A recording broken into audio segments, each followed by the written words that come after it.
ময়দা এবং আলু দিয়ে বিকালের ঝটপট নাস্তা খেতে অনেক মজা এবং সুস্বাদু। তো হ্যালো এভরিওয়ান, আসসালামু আলাইকুম। আজকে বিকালে যে নাস্তাটা বানিয়েছিলাম সেটা আপনাদের সাথে শেয়ার করব। তো ভিডিওটা পুরোটা ভিডিও দেখবেন, তাহলে বুঝতে পারবেন কিভাবে বানাতে হবে। তো এখানে আমি আটা নিয়েছি, তো আপনারা ময়দাও নিতে পারেন। আর এখানে আমি কালো জিরা দিলাম, আর স্বাদমতো লবণ, আর সেদ্ধ করার জন্য পানি গরম করতে দিয়েছিলাম। আপনারা ওই ফ্রাই প্যানেও আটা দিতে পারেন, তো আমি এখানে ঢেলে নিয়েছি। তো সুন্দর করে মেখে নেওয়ার পরে কিছুক্ষণ রেখে দিব। তারপরে আমি এখানে যে ভর্তা বানাবো, আলুর যে ভর্তা, যে আমরা যে ভর্তাটা খাই সেটাই বানাবো। বানানো হয়ে গেলে দেখুন আটাটা লেচি কেটে একটা রুটি বানিয়ে নেব।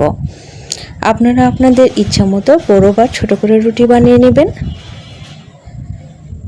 এখানে রুটি বানানো হয়ে গেলে আমরা ভর্তাটা এর মধ্যে পুরো বিছিয়ে দিব।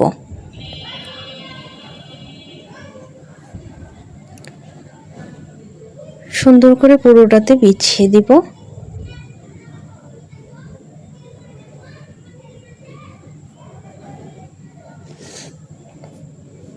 দারুণ লেগেছিল এই নাস্তাটা।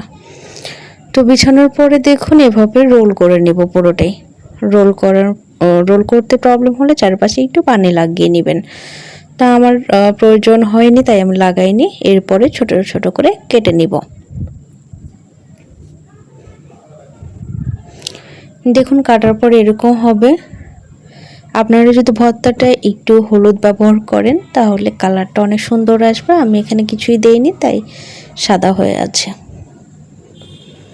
তো সবগুলো কাটা শেষ। আমার দুইটা রুটি করেছিলাম, দুইটাই করা শেষ। এখানে একটা ডিম নিয়েছি, ডিমে একটু লবণ দিয়ে ফেটিয়ে নিচ্ছি।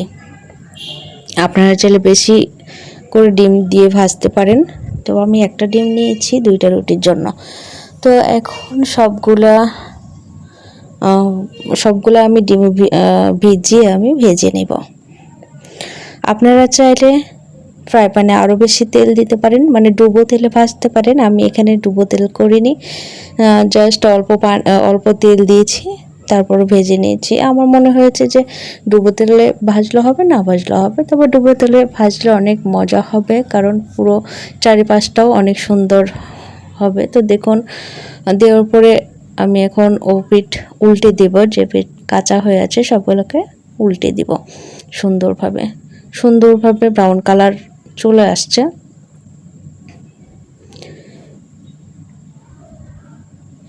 তো আমার দুই পিঠই ভাজা শেষ, এখন উঠিয়ে নিব। তো দেখুন ডিম দেওয়ার কারণে যে একটা ফেনা ফেনা ভাব সেটা আছে, তেল দেওয়ার বেশি প্রয়োজন নেই। দেখুন শার্টগুলো অনেক সুন্দর হয়ে ভাজা হয়ে গেছে। তো এখন খাওয়ার পালা। তো আমি একটা প্লেটে সাজিয়ে নিচ্ছি, সাজিয়ে নিয়ে পরিবেশন করব। এর সাথে আপনি টমেটো সস বা অন্য কিছু দিয়েও খেতে পারেন, তবে আমি এমনিতেই খেয়েছিলাম। অনেক মজা হয়েছিল। ধন্যবাদ।